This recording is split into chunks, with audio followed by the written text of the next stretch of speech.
think citizen journalism is about people in the community. Current affairs that they can relate to in like their everyday lives. Doing what a journalist would do without officially being a journalist. Citizen journalism is whereby citizens tell their own stories.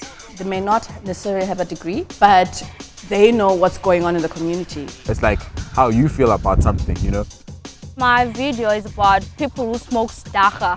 My story is about a young lady in the community who helps out people in the community starving. I was researching about a crime project. Now the clip is about the housing project that is happening in transit camp.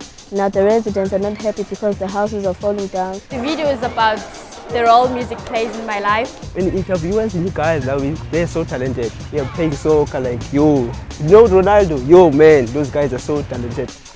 Hi guys, welcome to the second part of Vuselela B Media Wise, where we show you how to be a mobile citizen journalist. I'm Nandi and this is Gino, and we're from the Rhodes Journalism School in Grahamstown.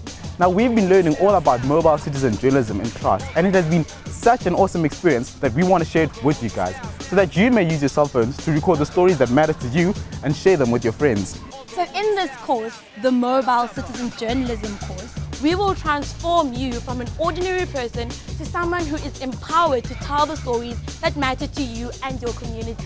By the end of this course, you'll be able to document issues that affect you and your community and share them with everybody else. And all you need is a cell phone.